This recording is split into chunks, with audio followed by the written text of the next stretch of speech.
بسم الله الرحمن الرحيم. الحمد لله رب العالمين، والصلاة والسلام على أشرف الأنبياء والمرسلين وعلى آله وصحبه أجمعين، أما بعد. معزز حاضرین کرام، ابھی ہمارے پیشرو مقرر نے بڑے ہی اچھے انداز میں اعتبارات الوہیت کو سمجھایا ہے. دل تو یہ چاہ رہا تھا کہ اور آپ سے سنا جائے، لیکن جلدی بات ختم کر دیے اور مجھے پھر کچھ کہنے کے لیے بلایا گیا ہے. میں مناسب سمجھ رہا ہوں کہ حضرت نے جس موضوع کو چھیڑا تھا اسی موضوع پر کچھ قدر وضاحت آپ کی خدمت میں رکھوں.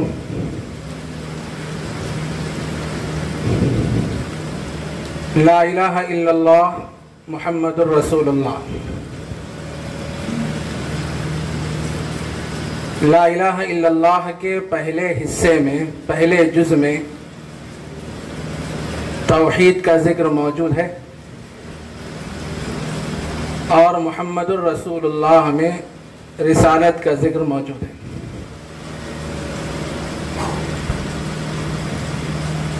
آدمی کا عقیدہ ہمیشہ مضبوط ہونا چاہیے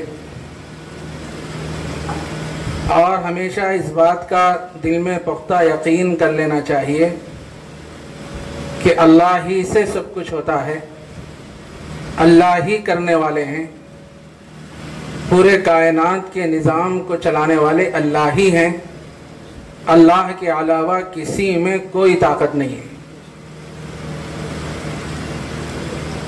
لا الہ الا اللہ جب آدمی کہتا ہے تو اس کا مطلب یہ ہے کہ میں نہیں ہوں.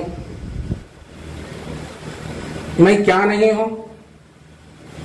میں خالق نہیں ہوں، میں مالک نہیں ہوں، میں حاکم نہیں ہوں، میں رب نہیں ہوں، میں معبود نہیں ہوں، میں نہیں ہوں.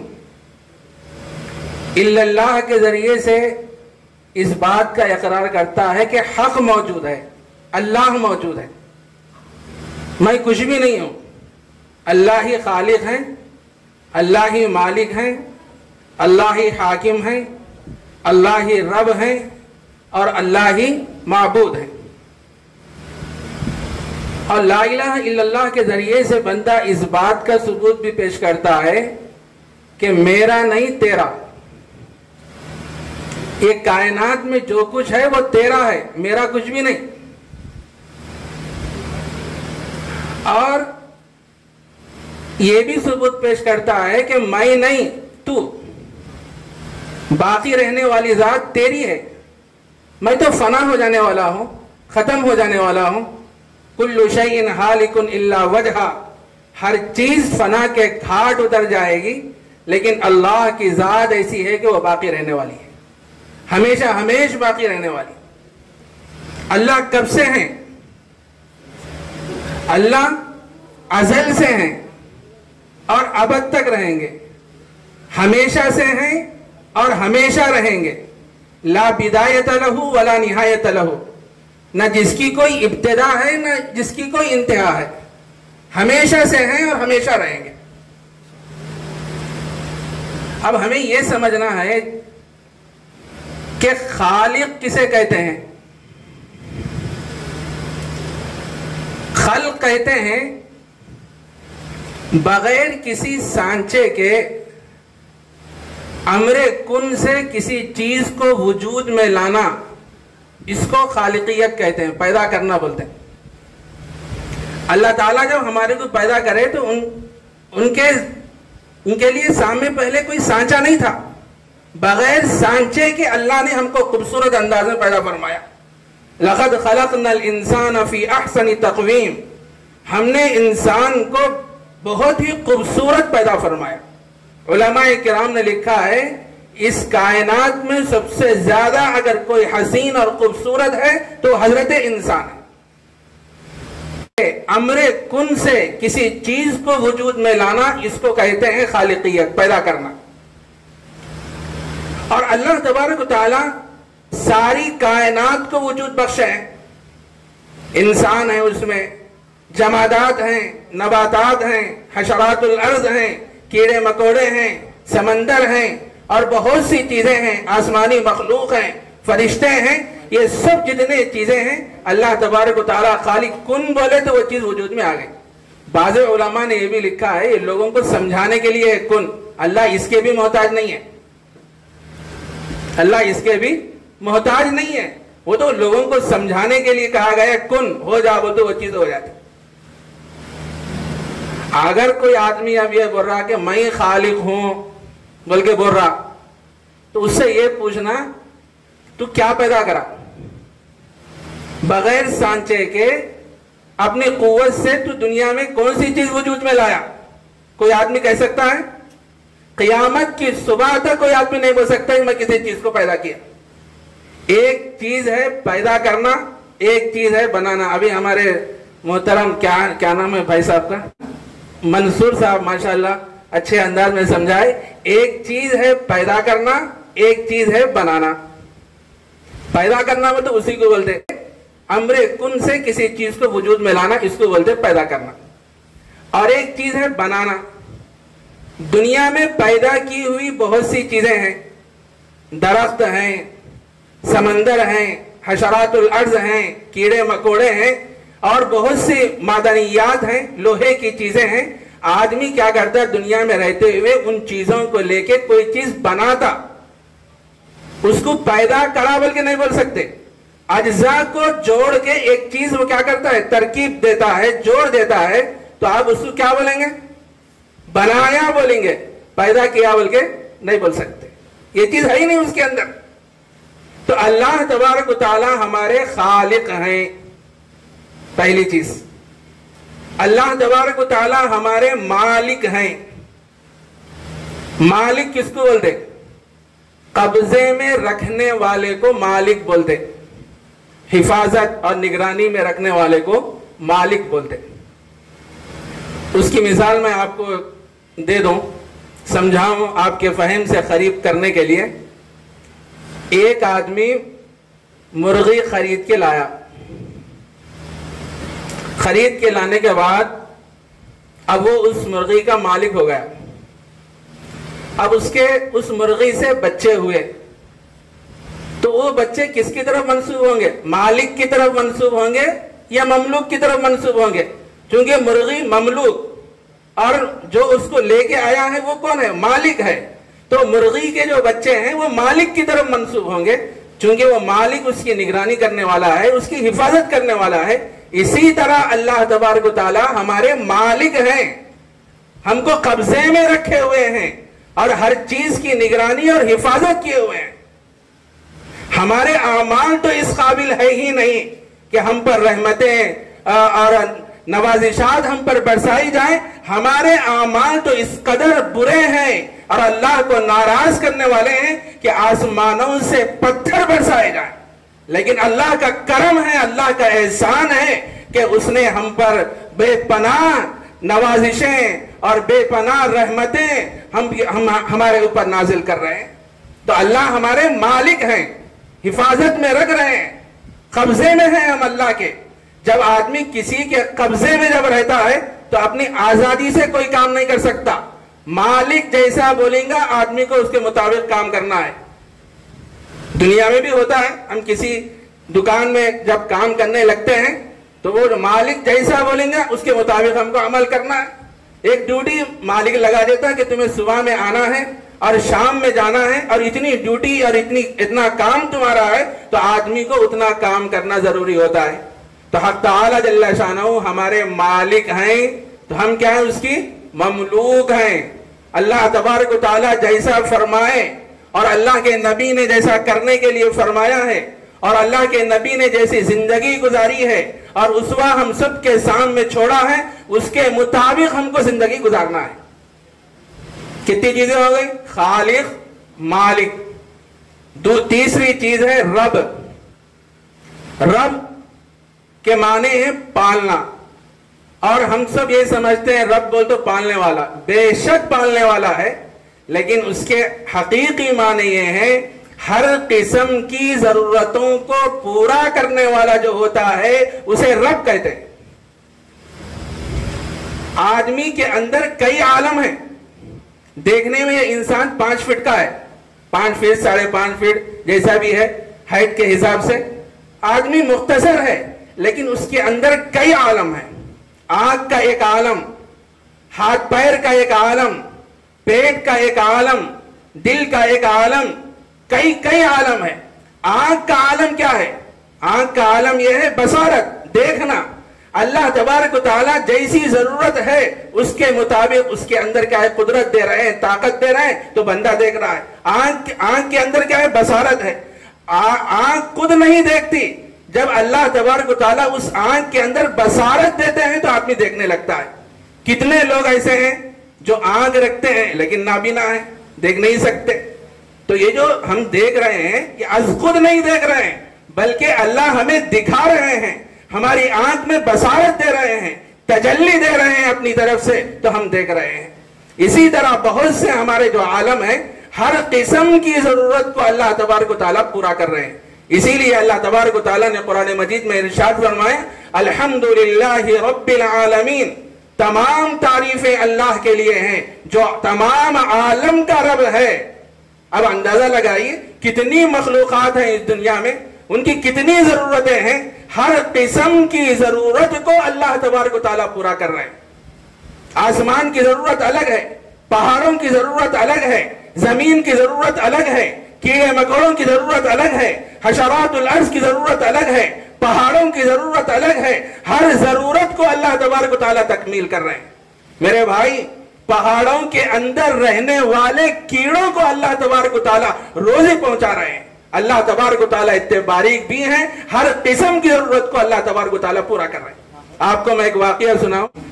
حضرت موسیٰ علیہ السلام کے اوپر وحی نازل ہو رہی تھی. ایک دم سے حضرت موسیٰ علیہ السلام کو تھوڑا سا یہ خیال پیدا ہوا کہ میرے رشتہ دار کہاں سے کھائیں گے. روزی کے تعلق سے تھوڑا خیال پیدا ہوا. وحی نازل ہو رہی ہے اور آپ کے دل میں یہ خیال آیا تو اللہ تبارک و تعالیٰ نے حضرت موسیٰ علیہ السلام سے فرمایا موسیٰ تیرے ہاتھ میں جو عصا ہے نا، لکڑی ہے، اس عصا کو سامنے والے پتھر پہ مار دے. حضرت موسیٰ علیہ السلام اس عصا کو اٹھا کے پتھر پہ مارے تو پتھر 2 ٹکڑے ہو گیا. لیکن اس پتھر کے اندر اور ایک پتھر صحیح سالم ہے. اللہ تبارک و تعالیٰ نے فرمایا اس پتھر کے اوپر اور ایک عصا مار. پھر عصا مارے تو پھر وہ پتھر 2 ٹکڑے ہو گیا. پھر اس پتھر کے اندر اور ایک پتھر صحیح سالم ہے. پھر اللہ تبارک و تعالیٰ نے فرمایا کہ اس کے اوپر اور ایک عصا مار. پھر مارے تو وہ پتھر 2 ٹکڑے ہو گیا. اس کے اندر ایک چھوٹا سا کیڑا ہے اور اپنی چونچ میں غذا کو لیے ہوئے. پتھر در پتھر میں رہنے والے کیڑے کو اللہ تبارک و تعالیٰ روزی پہنچا رہے ہیں، غذا پہنچا رہے ہیں. حضرت موسیٰ علیہ السلام تعجب میں پڑ گئے، حیرت میں پڑ گئے.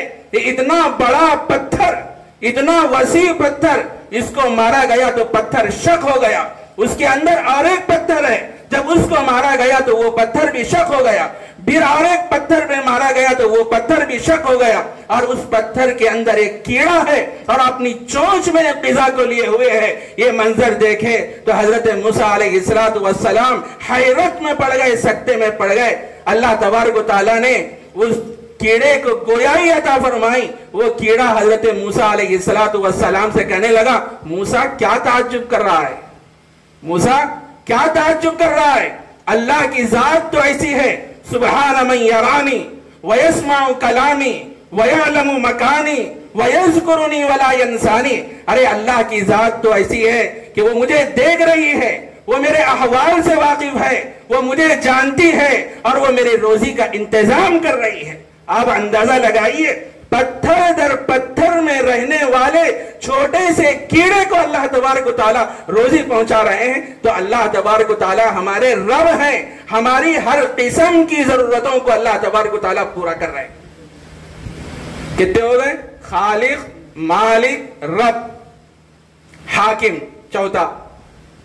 یہ سب ساری چیزیں جب اللہ تبارک و تعالیٰ کر رہے ہیں، پیدا کیے، ربوبیت کر رہے ہیں، ہمارے کو قبضے میں رکھے ہوئے ہیں، فیصلہ کس کا چلے گا؟ کس کا فیصلہ چلے گا؟ اللہ ہی کا تو چلے گا نا. وہ ہمارے حاکم ہیں. ان الحکم الا للہ، حکم تو صرف اللہ کا چلے گا، کسی اور کا نہیں چلے گا. وہ ہمارے حاکم ہیں. اور اسی طرح اور ایک کیا ہے؟ حاکم کے بعد معبود. اللہ تبارک و تعالی ہمارے معبود ہے. جس میں یہ چار صفات ہوں گی وہ معبود ہوگا. کیا کیا ہونا؟ خالق ہونا، مالک ہونا، رب ہونا، حاکم ہونا. ہے کسی میں صفات؟ قیامت کی صبح تک کوئی آدمی پیش نہیں کر سکتا. یہ اللہ کے لیے خاص ہیں. یہ چیزیں جس کے اندر یہ چار چیزیں ہوں گی وہی عبادت کے لائق ہے، وہی معبود ہے. تو اللہ تبارک و تعالی ہمارے معبود ہیں. ہم کو اللہ کی عبادت کرنا چاہیے. اپنی جبین نیاز کو اللہ کے سامنے جھکانا چاہیے. اپنے گناہوں کو یاد کر کے ندامت کے آنسو اللہ کے دربار میں ٹپکانا چاہیے. اللہ تبارک و تعالی ہمارے خالق، ہمارے مالک، ہمارے حاکم، ہمارے رب اور ہمارے معبود ہیں. قرآن مجید میں اللہ تبارک و تعالیٰ نے مختلف جگہ یہ بات ارشاد فرمائی. دیکھو اگر کوئی ذات عبادت کے لائق ہے، پرستش کے لائق ہے، سر جھکانے کے قابل اگر کوئی ذات ہے تو صرف اور صرف اللہ کی ذات ہے. وَقَضَى رَبُّكَ أَلَّا تَعْبُدُوا إِلَّا إِيَّاهُ وَبِالْوَالِدَيْنِ إِحْسَانًا. قرآن مجید میں اللہ تبارک و تعالیٰ نے ارشاد فرمایا کہ تمہارے رب کا یہ فیصلہ ہے اگر کوئی ذات عبادت کے لائق ہے تو وہ صرف اور صرف اللہ کی ذات ہے. اسی کے سامنے آدمی کو اپنا ماتھا اور پیشانی جھکانا چاہیے. تو میرے بھائی، جب اللہ خالق، مالک، رب، حاکم، معبود ہیں تو ہم کیا ہیں؟ اللہ خالق ہیں تو ہم کیا ہیں؟ اس کی مخلوق. اللہ مالک ہیں، ہم اس کی کیا ہیں؟ مملوک ہیں. اللہ رب ہیں، ہم اس کے کیا ہیں؟ مربوب ہیں. اللہ ہمارے حاکم ہیں تو ہم کیا ہیں؟ محکوم ہیں. اور اللہ تبارک و تعالی ہمارے معبود ہیں، ہم اس کے عبد ہیں، بندے ہیں، غلام ہیں. اور اللہ تبارک و تعالی جیسا کرنے کے لیے کہے ہیں بندے کو اس کے مطابق کرنا ہے. یہ ہے پنجہ الوہیت اختصار کے ساتھ. اس میں توحید کا ذکر ہے اور محمد الرسول اللہ میں پنجہ رسالت کا ذکر موجود ہے. ہم رسول اللہ صلی اللہ علیہ وسلم کو 5 حیثیتوں سے رسول مانتے ہیں. 5 حیثیتوں سے. پہلی چیز کیا ہے؟ اللہ کے نبی علیہ السلام معلم ہیں. معلم کس کو بولتے؟ علم دینے والا. اللہ کے نبی معلم ہیں تو ہم کیا ہیں؟ متعلم ہیں، علم لینے والے. اللہ کے نبی علم دینے والے اور ہم علم لینے والے. پہلی حیثیت رسول اللہ صلی اللہ علیہ وسلم کیا ہے؟ معلم. دوسری حیثیت کیا ہے؟ اللہ کے نبی علیہ السلام مزکی ہیں، ہمارے دلوں کا تصفیہ کرنے والے. اندر کی گندگیوں کو نکال کر اس دل میں اللہ کی محبت اور اللہ کی وحدانیت کو بٹھانے والے ہیں اللہ کے نبی علیہ السلام. تو اللہ کے نبی مزکی ہیں تو ہم کیا ہیں؟ مزکا ہیں. ہمارا تزکیہ ہو رہا ہے، ہماری دل کی صفائی ہو رہی ہے. اللہ کے نبی مزکی تو ہم مزکا. اور تیسری چیز، تیسری حیثیت، اللہ کے نبی علیہ السلام مربی ہیں تو ہم کیا ہیں؟ مربا ہیں. تربیت کرنے والے اللہ کے نبی. 23 سالہ مختصر سے عرصے میں اللہ کے نبی نے حضرات صحابہ کے ذہن کو، مزاج کو ایسے بنایا تھا، ان کی ایسی تربیت فرمائی. اللہ تبارک و تعالیٰ نے نبی اکرم صلی اللہ علیہ وسلم کی اس تربیت کے نتیجے میں حضرات صحابہ کے بارے میں فرمایا قرآن مجید میں، رضی اللہ عنہم ورضوا عنہ. ارے اے میرے محبوب، تمہارے صحابہ تو ایسے ہیں کہ میں ان سے خوش ہوں اور وہ مجھ سے خوش ہیں. 23 سالہ مختصر سے عرصے میں اللہ کے نبی نے ایسی تربیت فرمائی. وہ حضرات صحابہ جو اسلام لانے سے پہلے ہر قسم کی برائی ان کے اندر موجود تھی. معمولی باتوں پر لڑائی جھگڑے کیا کرتے تھے. کئی سالوں تک وہ جھگڑے چلتے تھے اور مار پیٹ کرتے تھے. ظلم اور فساد کا بازار ہمیشہ گرم رہا کرتا تھا. خون خرابہ ہوتا تھا. شراب نوشی کرتے تھے. ساری برائیاں ان کے اندر موجود تھیں. لیکن وہ حضرات اللہ کے نبی علیہ السلام کے دست اقدس پر ایمان اور اسلام قبول کیے. اللہ کے نبی نے ان کو ایسے تراشا ایسے ہیروں کو اللہ تبارک و تعالیٰ نے تیار فرمایا. قرآن مجید میں اور حدیث میں اللہ کے نبی علیہ السلام نے یہ بات ارشاد فرمائی، اصحابی کالنجوم بأیہم اقتدیتم اہتدیتم. میرے صحابہ تو ستاروں کے مانند ہے، جس کی بھی تم اقتدا کرو گے تو ہدایت پا جاؤ گے. تو اللہ کے نبی ہمارے مربی ہیں. لقد کان لکم فی رسول اللہ اسوۃ حسنہ. رسول اللہ صلی اللہ علیہ وسلم کی زندگی میں تمہارے لیے بہترین نمونہ ہے. زندگی کیسے گزارنا چاہیے، خلوت کی زندگی کیسے گزارنا، جلوت کی زندگی کیسے گزارنا، نبی اکرم صلی اللہ علیہ وسلم کے اخلاق کیسے تھے، آپ لوگوں سے کیسے ملا کرتے تھے. جو آدمی آپ سے کٹ جاتا آپ اس سے جڑ جاتے. جو آپ پر ظلم کرتا آپ اس کے ساتھ آپ درگزر کا معاملہ کرتے. جو آپ کے ساتھ برا سلوک کرتا آپ اس کے ساتھ اچھا سلوک کرتے. قرآن حدیث میں اللہ تبارک و تعالیٰ نے نبی اکرم صلی اللہ علیہ وسلم سے خطاب کرتے ہوئے فرمایا، سل من قطعک واعف عن من ظلمک واحسن الی من اساء الیک. اے نبی، ہم آپ کو حکم دیتے ہیں جو آپ سے کٹ جائے آپ اس سے جڑ جائیے. کیسے کیسے لوگوں کے پاس گئے اللہ کے نبی. وہ خود فرماتے ہیں میں اللہ کے نبی کو اس قدر جھڑکا، اس قدر بدتمیزی سے پیش آیا، اب میرے دل نے یہ محسوس کر لیا کہ اب اللہ کے نبی میرے گھر کو تشریف نہیں لائیں گے. لیکن اللہ کے نبی اس سخت دل انسان کے پاس گئے، توحید کی دعوت دیے، لوگوں کو اللہ کی طرف بلانے کی کوشش کیے تو ان کا دل نرم ہو گیا اور وہ نرم ہوتے ہوتے وہ دائرہ اسلام میں داخل ہو گئے. ایسی خوبیاں تھیں اللہ کے نبی علیہ السلام کی ذات گرامی میں. تو رسول اللہ صلی اللہ علیہ وسلم کی زندگی میں ہمارے لیے بہترین نمونہ ہے، بہترین اسوہ ہے رسول اللہ صلی اللہ علیہ وسلم کی زندگی. تو اللہ کے نبی مربی، ہماری تربیت کرنے والے، ہم کیا ہیں؟ مربع. اور اسی طرح ایک حیثیت رسول اللہ کی یہ بھی ہے کہ اللہ کے نبی علیہ السلام مطاع ہیں، متبوع ہیں. اللہ کے نبی کی اطاعت کرنا ہے اور ان کی اتباع کرنا ہے. قرآن مجید میں اللہ تبارک و تعالیٰ نے ارشاد فرمایا، وَمَن يُطِعِ اللَّهَ وَالرَّسُولَ فَأُولَٰئِكَ مَعَ الَّذِينَ أَنْعَمَ اللَّهُ عَلَيْهِمْ مِنَ النَّبِيِّينَ وَالصِّدِّيقِينَ وَالشُّهَدَاءِ وَالصَّالِحِينَ وَحَسُنَ أُولَٰئِكَ رَفِيقًا. جو آدمی اللہ اور اللہ کے رسول کی اطاعت کرتا ہے بس وہ ان لوگوں میں سے ہوگا جن پر اللہ نے انعام فرمایا. وہ کون لوگ ہیں؟ وہ نبیین ہیں، صدیقین ہیں، شہداء ہیں، صالحین ہیں. اللہ کے نبی ہمارے مطاع ہیں، ان کی اطاعت کی جائے، ان کی اطاعت ہمیں کرنا چاہیے. اور متبوع بھی ہیں، ان کی اتباع ہمیں کرنا چاہیے. ایک بات یاد رکھیے، بڑی باریک بات ہے. اطاعت اللہ اور اللہ کے نبی کی جاتی ہے. اطاعت اللہ اور اللہ کے نبی کی جاتی ہے. اتباع صرف رسول اللہ کی جاتی ہے. اتباع صرف رسول اللہ کی جاتی ہے. کیوں بھائی اللہ کی اتباع کیوں نہیں کرنا؟ ایک سوال ہمارے ذہن میں آتا ہے. اس وجہ سے نہیں کرنا، اللہ تبارک و تعالیٰ کو اونگ نہیں آتی، اللہ تبارک و تعالیٰ نہیں سوتے، کیسے اتباع کریں گے اللہ کی؟ اللہ کی اتباع کر سکتے ہم؟ نہیں کر سکتے. اس وجہ سے اللہ تبارک و تعالیٰ نے فرمایا اتباع رسول کی جائے، رسول کی اتباع کی جائے. ہم اپنے گریبانوں میں منہ ڈال کے سوچیں، محاسبہ کریں، ہم کی اتباع کرتے ہیں، کس کی اطاعت کرتے ہیں؟ آج ہمارا نوجوان بچہ کدھر جا رہا ہے؟ ان کے کپڑے پہننے کا انداز کیسا ہے؟ اور آج کل تو مارکیٹ میں ایسے پینٹ آ گئے ہیں میرے بھائی، وہ گھٹنوں سے پھڑے ہوئے آ رہے ہیں. وہ کسی فلم میں کوئی ہیرو کوئی پینٹ پہن لیتا نا، اب وہ کپڑا جب بازار میں آ جاتا ہے تو ہمارے نوجوان بچے وہی کپڑے خریدتے ہیں، ہزاروں روپے دے کے وہ کپڑے خرید رہے ہیں. ہمارے بچوں کے بال رکھنے کا انداز کیسا ہے؟ سامنے سے بال چھوٹے رکھتے ہیں، پیچھے سے کٹا دیتے ہیں، بڑے رکھ دیتے ہیں اور سائڈوں سے چھوٹے کر دیتے ہیں.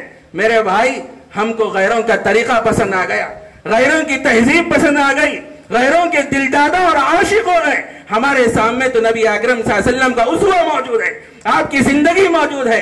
اللہ کے نبی نے کیسے زندگی گزاری؟ ہمیں کس کی اطاعت کرنا ہے، ہمیں کس کی اتباع کرنا ہے، اور ہم کس کی اتباع کر رہے ہیں، کس کی اطاعت کر رہے ہیں؟ تو اللہ کے نبی علیہ الصلوۃ والسلام ہمارے مطاع ہیں، متبوع ہیں، اور ہم کیا ہیں؟ اللہ اطاعت کرنے والے ہیں، اور ہم تابع ہیں، ان کے نقش قدم پر چلنے والے ہیں۔ اور ایک حیثیت رسول اللہ صلی اللہ علیہ وسلم کی ہے کہ اللہ کے نبی علیہ الصلوۃ والسلام بشیر اور نذیر ہیں۔ بشیر کہتے ہیں خوشخبری دینے والے کو، خوشخبری سنانے والے کو۔ ظاہر ہے جو آدمی دنیا میں رہ کے اللہ اور اللہ کے رسول کے احکامات کے مطابق اور اللہ کے نبی کے اسوے کو سامنے رکھتے ہوئے زندگی گزارتا ہے اور اپنی مختصر سے زندگی کو رضا والے کاموں میں گزارتا ہے، تو اللہ کے نبی علیہ الصلوۃ والسلام ایسے بندوں کو جنت کی خوشخبری سناتے ہیں۔ بشیر ہیں، خوشخبری سنانے والے۔ اور جنت کیسی ہے؟ وہ جنت کی نعمتیں کیسی ہیں؟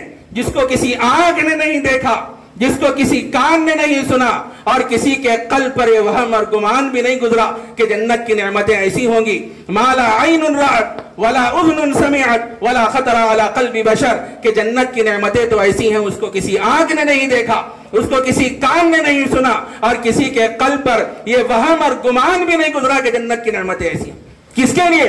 اطاعت گزار بندے کے لیے، اطاعت شعار بندے کے لیے، دنیا میں آنے کے مقصد کو مستحضر رکھتے ہوئے جو بندہ زندگی گزارتا ہے، پھونک پھونک کر قدم رکھتا ہے، سوچ سوچ کر عمل کرتا ہے کہ میں جو عمل کرنے والا ہوں میرے اس عمل سے میرا پروردگار راضی ہونے والا ہے یا ناراض ہونے والا ہے۔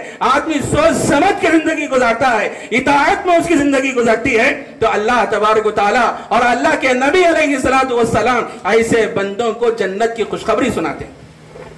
اور جنت کی نعمتوں کے بارے میں قرآن مجید میں فرمایا گیا وجوہ یومئذ ناعمہ لسعیہا راضیہ فی جنت عالیہ لا تسمع فیہا لاغیہ فیہا عین جاریہ فیہا سرر مرفوعہ واکواب موضوعہ ونمارق مصفوفہ وزرابی مبثوثہ۔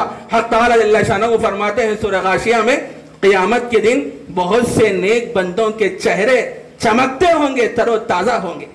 لسعیہا راضیہ، وہ اپنے کاموں کی بدولت خوش ہوں گے۔